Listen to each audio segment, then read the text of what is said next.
S-a lansat Skibidi Toilet 65 și este cel mai trist episod de până acum. Sau cel puțin așa am auzit, băieți și fete, pentru că nu am vrut să mă uit, însă foarte mulți mi-a zis că se întâmplă ceva foarte nașpa în episodul ăsta. Haideți să vedem, frate. N-am vrut să mă uit până când nu filmam. Mama, are 2 minute. Ok, ăștia mor. Mamă, ce toaleta asta, fraților. Ok, după să reacționăm și la niște teorii și niște de-astea. Mamă, ok, bun, cred că de data aceasta o să câștige toaletele. Uitați-vă câți mutați noi au. Ia, uitați și pe ăsta. Oh my god, bro. Bro, deci n-ai cum să spui că nu o să câștige toaletele, bro. Sunt absolut o șmecheri aici, e imposibil. G-Man, scientist. Mamă, o să fie ceva interesant. Uai. Ăștia au plecat. Pleacă și tu, bro. Ce se întâmplă? Băi, și vede... L-au abandonat pe G-Man? Nu cred.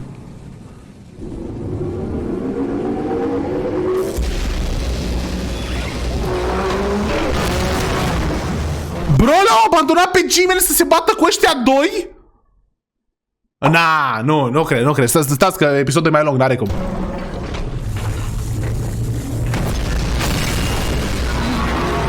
Bro, l-o moare pe G-Man, bro! What? De ce a făcut asta? Nu mă așteptam la asta, bro. Gândeam că o să moară un cameraman să ce-o joc. Bro. I-a tras apa lui G-Man. Oh my god! Oh my god! Oh my god! Oh my god! Oh my god!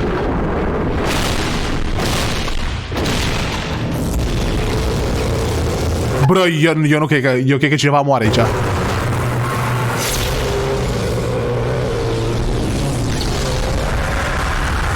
murit G-Man!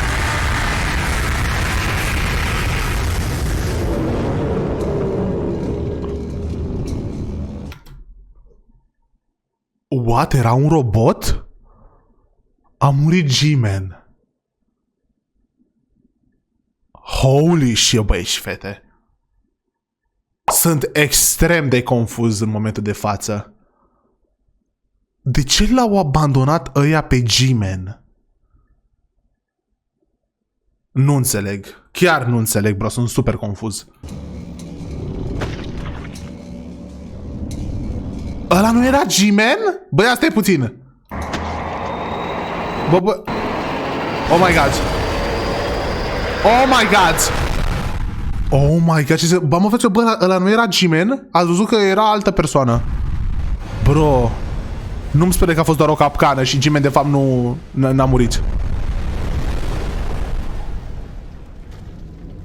Bro, ce s-a întâmplat cu... Bro... Uite că asupra... Mamă, ăsta e rănit rău de tot, fraților. Bă, asta ce scrie în descriere? Skibidi Toilet PS full screen version. Ah. Bro, ăsta e rănit. Da, e ok. Bro... nu e ok, nu e atât de ok. Bă, uitați-vă, nu mai are mâna asta. Bă, băi și fete, ăla era G-Man sau nu? Că nu înțeleg absolut nimica, bro, pe bune vă zic. Ok, băi și fete, acum haideți să ne uităm la videoclipuri cu teorii și cu secrete. Bă, nici măcar n-am văzut un secret, fraților. Am fost prea fixat acolo pe bătălie. Nici măcar nu știu dacă a apărut agentul sau ceva de genul.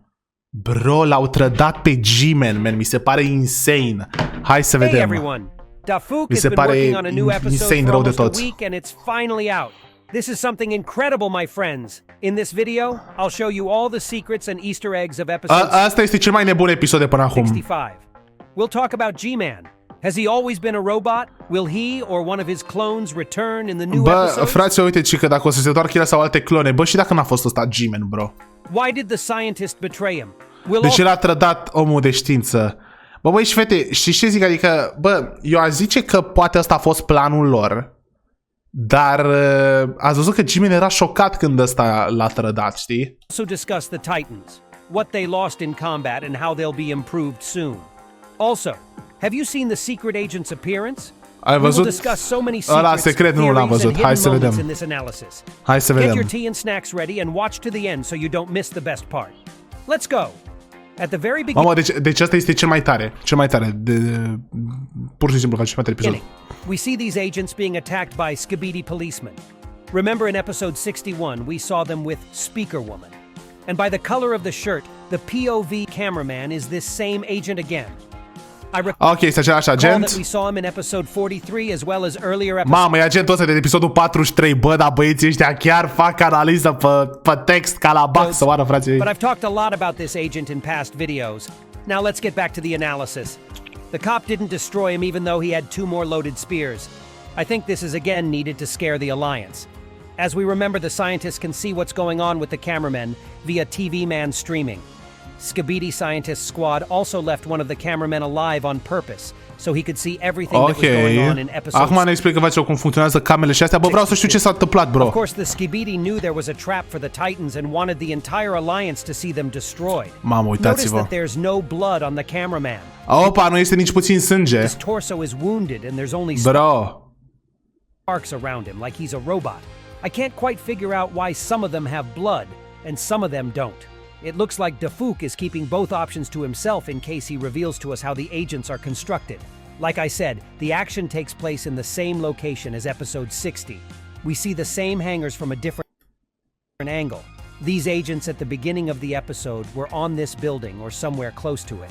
I think Skibidi's base is far away from this place. Bun, omul ăsta crede că, bă, eu vreau să zic că s-a întâmplat la baza Skibidi, însă ci că nu este baza Skibidi, nu pare. They wouldn't have lured the Titans close to the base because ci că nu s-ar duce fix la bază, pentru că ăia o să le distrugă baza, logic. Dangerous. It's also unlikely they'd blow up gas and acid on their own. Da, și este destul de ok. Acum dacă stau să mă gândesc, au dat cu bombardamente pe baza lor, ce naiba, sunt proști. Let's take a look at Skibidi Toilet's new invention. Uitați-vă aici invențiile noi. Never seen a flying Skibidi cop before, uite. as well as his spear firing cannon. Uitați-vă la ăștia, bro. The Strider now has improved armored legs. Uitați-vă câte chestii a făcut omul de știință, bro. Already seen these cannons on one of the Striders in episode 51, as well as the heavily armored toilet. Skibidi with circular saws looks very even useless, since it is a trap for Titans. There are a lot of different Skibidis here. Uite, foarte multe tipuri de Skibidi Toilets, băi, fete. Dar nu poate să le facă nimic titanilor. We've already seen how Speakerman was attacked by rockets. How cameraman can easily deal with. Am văzut deja ne-au demonstrat ăștia că n-au ce să le facă toaletele astea, bro, sunt prea puternici. They're all just necessary to make G-Man believe in everything that's going on. Ok, ci că ăsta crede, băi și fete, că toate astea au fost un fel de teatru ca să îl trădeze pe G-Man. Bă, dar și dacă ăsta nu-i G-Man real. Like I said, at the end of episode 64, the Titans flew after G-Man. Yes, he lured them into a trap, but he didn't seem to know what kind of trap it would be. G-Man i-a dus într-o capcană, dar uite că el a picat într-o capcană. But leaving G-Man here alone was necessary. Keep watching the video and you'll see why. The Titans are coming from the direction of the city, and I think I know what kind of city it is. Remember in episode 64 there was this yellow fog all around. I didn't pay much attention to it at the time, but apparently the Titans were near this airport. This means that the new episode takes place right after the end of the previous one. Notice that Titan activated his core defenses, but didn't hide his shoulder cameras. I say this because in episode 57 he did. Mamă, uite-te la asta ce analiză face, fraților. Efectiv, ăla și-a activat ăla din piept, dar nu și-a luat camerele, bro. All the Skibidi toilets run away. Apparently everyone except G-Man. Uite, dar, bă, fraților, există două variante. Ori G-Man a fost trădat, ori asta este o capcană. Dar eu nu știu dacă este o capcană, că G-Man pare panicat. About this plan. It's a wonder to me why they agreed to betray him since he was a leader to them.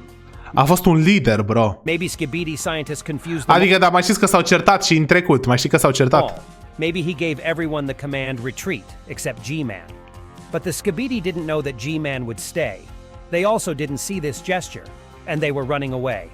Probably the scientist had told G-Man about another plan earlier, so he alone was left standing in confusion. But he definitely realized that he had been deceived and betrayed. Yes, G-Man could have run away with the others, but out of desperation, he decided to join the fight. Bă, da, el ar fi putut să plece, băi și fete, dar era disperat, așa că a luptat. By the way, it's possible that the scientist teleported because of the speakers from Cinemaman's chest. For some reason, the rest of the Skibidi didn't teleport and started running away. Da, ăla s-a teleportat, fraților, dar ei au fugit. I guess not all of them have this ability. Okay, what about the laser eyes? We haven't seen this ability since episode 47, but now... Din episodul 47 n-am mai văzut abilitatea asta lui G-Man. Okay, note how rugged the G-Man toilet is. Titan Speakerman fires a series of cannon shots at him, but he doesn't care. The shot from cameraman's new cannon seems very Se bate ăștia, băi, și uite, aici explică bătaia. Bă, ăsta, n-avea ce să facă, face, la 2v1. G-Man's head. Notice that no one besides G-Man has headphones. Also, these guys are giving Jimmy the stink eye. Apparently they knew it was a trap for him and did it on purpose. Ăștia știau, băi, și fete, bă, ăștia știau de dinainte. Bă, nu știu, fraților, bă, și dacă e doar o capcană, bro. Adică ați văzut că înăuntrul G-Man nu era, nu știu. Maybe the scientist told everyone that G-Toilet was a traitor and needed to be punished. I don't know, but there's something the scientist didn't tell anyone. I think you can guess what I'm talking about. But we'll discuss that later. Remember these leaked pictures from Discord and the Creekcraft stream? For some reason, G-Man doesn't have any front armor on them. Apparently, over time, Dafuk decided to change some of the details of the Uite, are battle. armură. Notice how Speakerman tries to stun G-Man, but he doesn't care. It's all... Mamă, deci uite, bă, fraților, vedeți că, băi, ok, că Titan Cameramenul l-a bătut pe G-Man. Cum am zis eu, totdeauna am zis că Titan Cameramenul e cel mai șmecher. Că Speakerman tot încerca ceva, dar nu prea ieșea. Because of that device in Skibidi's ear. When Speakerman raises the lever, G-Man pretends for a while that he's about to be flushed, but immediately headbutts cameraman. Remember in episode 22 when they tried to flush him too? Back then it looked like he was fighting back. Now he doesn't care. Flushing G-Man is impossible because he's not a Skibidi Toilet at all. He's half robot. I'm surprised he even has that flush lever, because at the end of episode 22, it went inside the cistern. Maybe this clone hasn't been flushed yet. Oops, I can't wait to tell you about this. We'll discuss it further. Mamă, băi, fete, dar eu sunt tare curios, bro, ce-i înăuntru? Speakerman can't believe the flush doesn't work and pulls the lever in hopes of destroying. Uite, Speakerman își dă seama că nu merge să trage apa, bă, era oribil. Jimmy. And this moment seems to be a reference to episode 47, where Titan TV Man defended himself the same way after being wounded. Titan Cameraman makes two powerful blows with his hammer. Titan Cameraman face practic l-a salvat pe Speakerman. But here's where he broke his jetpack too. Ia, omoră jetpack-ul. All that's left is a single turbine. But for some reason, G-Man didn't start tilting to one side. He was still hanging in the air the same way. Remember how he took off in episode 17 when he didn't have a jetpack? Apparently he can fly on his own. And the ok, deci se pare că G-Man, fraților, poate să n-are nevoie de jetpack ca să zboare, poate să zboare el. Jetpack is needed just for speed. Did you know? Acel jetpack e doar pentru viteză. The cameraman's retractable brass knuckles? There was nothing on his glove right there. That's why we see blood during the battle, which means that G-Man's shell is made of skin and muscle just like the real live Skibidi. This is the moment where Titan fired the cannon up close, but did no damage at all. Apparently the new cannon was weaker than the previous one, but apparently Titan Cameraman will be getting new upgrades and repairs. Da, băi, și vede, unele abilități de lui Titan Cameraman nu au fost așa de tari, dar 100% acum intră în reparație. Uitați-vă And el. here it is again, a reference to episode 47. Only then the infected Titan attacked G-Man's opponent in this way, and now he did it to him. And of course we see the electricity discharges because G-Man turned out to be a cyborg. G-Man era un cyborg, băi, și fete, eu credeam tot timpul ăsta că G-Man e un om. Final attack, Titan fires a flame from his core and fries G-Man to a crisp with the last of his strength. Notice how he shakes at the end, like he took a deep breath out. And that's the part where I just sat there and watched the whole scene with my mouth open. G-Man was just a puppet being controlled by another Skibidi. Uitați-vă, G-Man a fost controlat de alt Skibidi. Ori asta nu era G-Man. Whole time. And now it's time to talk about the best part. Was G-Man ever alive? And does he have any other clones? First off, the laser eye technology looks very unrealistic. I mean, it's almost impossible to do with a normal living eye. That said, as we noticed earlier, the first version of G-Man was more vulnerable. The flush lever worked, and he had to fight back. Here, the cistern looks like a nothing. Remember how G-Man was always moving his eyebrows really weird? It's all because of these things. Yeah, he had a separate eyebrow mechanism for some reason. Oh my god, vedeți-vă, băi, și vede, totul se leagă, că G-Man totuși mișca astea, sprâncenele, și uite că avea aici ceva special pentru chestia asta. Bă, ori asta nu-i G-Man. We've seen 3 versions of the G-Toilet in total. The first one was the normal one from the beginning. Asta e He just normalul. had laser eyes and a regular toilet. The second version appeared in episode 38. Asta e a with doua a new versiune. toilet. Notice that there's this stand here. It wasn't there before. Also, the second version had the old laser cannons, like the soldier from episode 32. Yes, there were only 2 cannons, but otherwise this version is the same as the new episode. Also, in episode 47, we see G-Man already with new lasers. Maybe this is the third version. Maybe the previous versions were improved, I can't know for sure. Ok, băi, și vede, deci a fost... omul de știință s-a ocupat de el, l-a But improvizat. now I'll show you other details besides the flush. In episode 49, we see G-Man with new guns. Apparently, this is the third version too. Before episode 57, he disappears. But then Aici arată, fraților, cum a evoluat he de-a shows lungul up with an extra episoadelor. pair of Uitați-vă, new lasers. mamă! Remember when Titan fried G-Man with the core back then? For some reason, he wasn't destroyed by it that time. Though maybe it just wasn't enough time to fry him. Then he wasn't affected by the hypno guns, so he was just a robot. Apparently they affect the eyes or the brain, but here it's just a robotic shell. Uitați-vă, băi, și vede, alt indiciu a fost că au armele astea care afectează ochii și creierul și dacă dai într-o toaletă se oprește, dar la G-Man n-a mers. Bă, nu știu ce să zic. They also didn't work on the Skibidi skull in episode Nici 55. Skibidi Toilet n-a But mers. Camera Woman's darts were able to paralyze his face. And whoever was controlling him on the inside was not paralyzed and flew away. Okay, why in episode 60 do we see G-Man with old guns? And here I have one suggestion. Remember how in episode 57 he flew up and just stared at the Titans even though his lasers were loaded? What if they were disabled after the hammer hit? What if G-Man was aiming and trying to attack Cameraman, but the lasers weren't working? Ok, și aici, băi, și fete, băiatul ăsta încearcă să facă niște teorii, să spună că cineva îl controlează, adică persoana aia, ați văzut-o înăuntru lui G-Man, îl controlează de dinăuntru. Bă, dar eu nu știu ce să se face dacă a fost așa tot timpul. Eu zic că poate asta a fost o capcană și că ăla de fapt nu era G-Man. Then there was only one G-Man, and he was always a robot. He was Sau întotdeauna a fost created robot. as an artificial leader for the living Skibidi Toilets.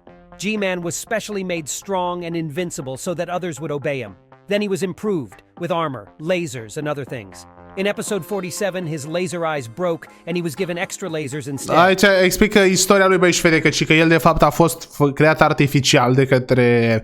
Adică n-a fost o persoană reală, G-Man, ca după să facă Skibidi Toilet, ci a fost un robot tot timpul ăsta. Și